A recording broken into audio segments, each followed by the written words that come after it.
If you like audiobooks or audio shows, check out a free trial of Audible. Just click the link in the description. Welcome to Mindshock True Crime. This is your host, Bruce McGuire, and you are listening to the Delphi Case series. This is episode 43, Mark Redwine. Some people believe there's a possible Redwine connection in the Delphi case. We will be examining such possibilities and the various theories that may intertwine with Mark Redwine. As always, if you enjoyed the podcast, find it interesting and informative, you can donate to our PayPal. Just check the link in the description. You can also become a YouTube member right here on YouTube for exclusive streams and chats. Make sure you subscribe to the channel, like and share, Twitter, Facebook, Reddit, Patreon. Patrons do get priority for case topic, logical analysis, co-podcaster requests. You could also be a guest in the podcast depending on your tier. Questions, comments, theories, thoughts, suggestions, rebuttals, debunkings of any kind, leave them in the comment section. So before we get into the details of Mark Redwine, make sure you've listened to the previous podcast, because I've gone over quite a few different scenarios. Some people believe it was one individual acting alone that committed these crimes. Other people believe there's more than one individual involved, and these theories can stem into different options. Either more than one person was physically responsible for the murders, either one or both of them, or there was simply an accomplice who didn't directly physically kill anybody, but they were with the true perpetrator and possibly either assisted in some fashion or at the very least knew about it and were present either previous to the crimes or in the aftermath or possibly even during the crimes, but they didn't physically commit them. So a lot of different options here. Some people believe there's still something more to Ron Logan. Not necessarily that he was the guilty party, but perhaps there was some kind of pig roast on his property. Perhaps there were a slew of criminal-minded individuals who were connected to Ron Logan in some fashion, including that mysterious roommate that no one seems to know anything about. But let's dive in to Mark Redwine. So this is Denver Post, October 8, 2021, by Sam Tabachnik. Mark Redwine sentenced to 48 years in prison for killing his son Dylan. A jury this summer convicted Mark Redwine of second-degree murder and child abuse. A La Plata County judge on Friday sentenced Mark Redwine to 48 years in prison for killing his 13-year-old son Dylan 9 years ago in a fit of rage inside his Durango home and then hiding the boy's body in the woods for animals to scavenge. I have had trouble remembering a criminal defendant who has shown such an utter lack of remorse, Judge Jeffrey Wilson said during the sentencing hearing Friday morning. This leads me to believe that you need significant punishment and you need to be removed from society for a long period of time. Friday's sentencing culminates 9 years of agony for the boy's family, the initial searches in the woods for Dylan's body, the indictment and arrest of his father, numerous court hearings, and an emotional 5-week trial in June and July, at the end of which a jury convicted Mark Redwine of second-degree murder and child abuse. Dylan was 13 years old when he took his life. Elaine Hall, Dylan's mother and Mark Redwine's ex-wife, told the judge Friday during sentencing he had his whole life ahead of him. He would have done it, and he would have done it well. You robbed him of his youth, robbed him of what he would have been. It frustrated her that Redwine never took responsibility for his actions, Hall said, that he never opened his mouth when search and rescue teams endlessly combed the mountains and lakes nearby. All along, Redwine knew where Dylan's body lay. When I think about what happened that night, Dylan looking up at his dad, "What were you thinking when you saw his big blue eyes?" Hall said. "I don't think it even fazed you. I think you need the maximum sentence. You have a lot of soul searching to do." Dylan's brother, Corey Redwine, said the past 9 years have been nothing short of misery. Over the years, he said, he thought about what he could have done to protect Dylan from his own father. "I can't bring Dylan back," Corey Redwine told the judge. "I can't talk to Dylan, so I pray to him. I dream of him. Dylan is my hero and became more of a man in 13 years than Mark became in 60. Prosecutors asked the judge to give Redwine the maximum 48-year sentences as they ticked off his cover-up the day he killed Dylan, his deception of investigators, as they searched the area for the boy's body in the days after his disappearance, and the terror and anguish he caused the family and the community. Dylan's father is the one who is supposed to be there for him, said Christian Champagne, Durango's DA and one of the prosecutors on the case. He was the one who was supposed to love and nurture him and protect him and keep him safe. Instead, He took his life. He stole it from him. Redwine, whose attorneys Friday indicated will appeal the verdict, spoke only when the judge asked him if he wanted to say anything. "No, Your Honor, I do not," he said, clad in orange prison garb. During the 5-week trial, prosecutors alleged that Redwine, 59, killed his son while the boy was on a court-ordered Thanksgiving 2012 visit to his father's house. Redwine killed Dylan, prosecutors said, during a fit of rage after the boy confronted him about photos showing Redwine eating feces out of a diaper. Redwine's defense attorney argued during the trial that that was circumstantial, that it was more likely Dylan ran away and was killed by a wild animal. The case drew international attention, sparking a massive search and rescue operation after Dylan went missing. His remains weren't found until 2013, when bones were located roughly 8 miles from Redwine's house. The investigators found the boy's skull 2 years after that, more than a mile from the rest of his body. So, at first glance, there doesn't seem to be anything specifically linking him to any other murders. But a post here roughly 8 months ago by Kamael on the Libyan Abbey subreddit did post some interesting thoughts to ponder. Theory, speculation, only possible connection. This is my first post here. This is only speculation, and the person I am talking about is already in jail for child murder. His initials are MR, and he is currently serving time for the murder of his son in Colorado. The details of his case are sordid and awful, and don't need to be shared here. He was convicted in the summer of 2021 for the murder. If you don't know that case, this person appeared on Dr. Phil, an episode prior to 2013, due to his son's disappearance prior to his conviction. He's kind of a public figure because he did put himself out there. I don't want to name him other than to use his initials. If you figure it out, fine, but don't name him because it violates the sub rules. 1, MR has not been named a suspect or a person of interest in this case. 2, I'm not the first person to acknowledge this possible connection. 3, some details possibly fit together, but this is only speculation on my part.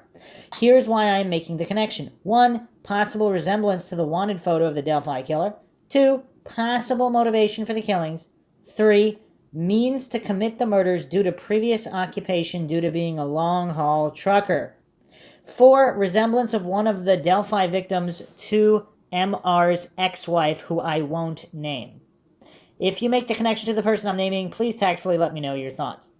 So, okay, obviously, long-haul trucker, this is somebody, a lot of people suspect some kind of trucker. This theory has been out since the beginning. There's a hog plant. I mean, there's been a lot of speculation in that direction. Now, I don't know if anybody can definitively prove that Redwine was in that exact area around the time of the murders. If they can, that might open the door to more of a possibility, but still, just based on everything else, it doesn't quite seem like there's anything concrete here. Now, from a distance, does he possibly look like the guy in the bridge who may or may not be the killer? Yeah, but here's the thing. So do a lot of people. That's the problem. Kamael posted here, it is thin, it's only speculation. And only an investigator would be able to do that. This person was a long-haul driver based out of Colorado prior to his conviction for child killing. There was a prominent profiler who worked on his conviction who stated he was a narcissist and psychopath and may have multiple witnesses, multiple victims. I don't know how tall he is. I wish I could post a picture, but he, at least to me, possibly resembles the man in the video that Libby took on the bridge. This man fits the psychological profile for sure. So supposedly there have been numerous researchers who have stated that he was in Delphi at the time of the murders. Again, I don't know how they verified that information. So John Kelly did a video where he stated he believed that Libby was the main target and that Abby was ancillary. He mentioned that Libby could have been the killer's type physically. She's a pretty blonde. MR's ex-wife is blonde, and so was his ex-wife before her. Blonde is his type. He has outdoor knowledge and capabilities and was fit for his age. He didn't look like he was almost 60. Prior to being a long-haul trucker where he was employed during the time of the Delphi murders, he was a supervisor at a company in Texas, possibly at an oil rig. He may possibly be tech-savvy. He fits the psychological profile as he is currently serving time for child killing. I'm not saying for sure that it's him. I'm just saying that he's a possibility for consideration. This man could have murdered those girls due to being angry at women in general and saw them as an easy target. I believe he probably has multiple victims that haven't been discovered yet or linked to them. Again, this is Kamael's thoughts here. I mean, it is curious because if there's a connection between him and other POIs, then perhaps he might have been involved. See, again, if we're dealing with a circle of criminals and possibly even a snuff film of some kind, I mean, if this guy likes eating feces out of diapers, I mean, and if he's killing children, this might be the type of guy in a criminal ring circle interested in snuff film production or purchasing. I'm just going out on a limb here to say that he might possibly be the kind of sick bastard that this criminal ring might involve itself with. Another curiosity is another guy who happens to look like the sketch, nose, eyeline, everything, is of course Daniel Nations. And we went over this guy. This guy apparently was trying to kill people with an axe on trails. Also from Colorado, curiously. Another interesting post here by Bloop Bloop Kaching. I have thought in the past that this Redwine photo was just too eerily close to the old guy sketch. And given that a panel to decide if Redwine should be arrested convenes the very same day old guy sketch is released July 17th, 2017, might be more than a coincidence. It was a Monday. They decide to greenlight the arrest that Thursday, I believe. Old guy sketch comes out the day before Daniel Nations' Bolo goes out. Some have speculated Redwine has a sister near Lafayette, Indiana. There is someone there that shares his surname. I don't see a connection. I could only find direct relatives in the Carolinas and Virginia. There may be some connection with Michigan, summer vacations if I recall. Long-haul trucker means Redwine could have gone anywhere really. Even if Redwine is not the Delphi killer, he may be involved in other murders. How many other conscienceless narcissists are out there? Unfortunately, probably more than a few. Yeah, if he does have family in the area, possibly connected with drugs or whatever, again, there's a lot of drug connections that are speculated in the Delphi murders case. We have Garrett Kurtz, the whole Kokomo crew theories, a lot of individuals, a lot of criminals, a lot of drug crime connections. Is this just another connection? And if Redwine has nothing to do with it, does that still doesn't necessarily exclude possible knowledge? Because again, if he's involved in this circle of criminals, possibly involving a snuff film, possibly not, he might have heard some rumblings. He might know something. Doesn't mean he'll talk, but a lot of curiosities. A lot of curiosities, no doubt. I mean, unless there's more information, and even with definitive evidence that he was in Delphi, that still doesn't necessarily prove anything. So there were a number of people who requested an episode on Redwine. I mean, that's pretty much all I could dig up. There's really not that much more. So unless there's some definitive connections made between Redwine and other people in the area who are connected to established POIs, there's really not much more to go on here. I will be examining some other aspects and other POIs and possible suspects in the next episode that haven't been extensively gone over. And they actually might include Redwine as well, because again, when we're dealing with criminal circles, when we're dealing with criminals, bottom of the barrel criminals, possible snuff film involvement, I mean, that opens the door to a lot of individuals knowing about this crime, even if they didn't commit it themselves. And obviously, any kind of investigative lead is a lead, because you break one guy, he might name some names, and then this whole thing can be solved. So it could possibly definitely be fruitful to examine these circles of criminals because it might lead to a break in the case if indeed it is not the Kleins.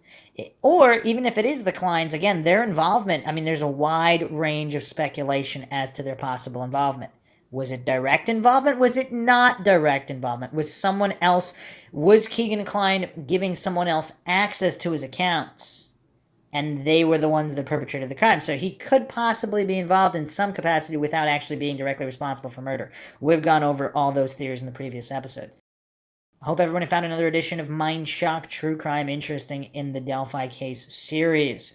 If you want to help support the podcast, help us get more mind-shocking content out there and keep up awareness in unsolved cold cases, missing persons cases, and various other topics, you can donate to our PayPal. Just check the link in the description. You can also be a YouTube member right here on YouTube. Make sure to subscribe to the channel, like and share, Twitter, Facebook, Reddit, Patreon. Questions, comments, theories, thoughts, suggestions, rebuttals, debunkings of any kind, leave them in the comment section. This is Bruce McGuire signing off. Catch you guys next time.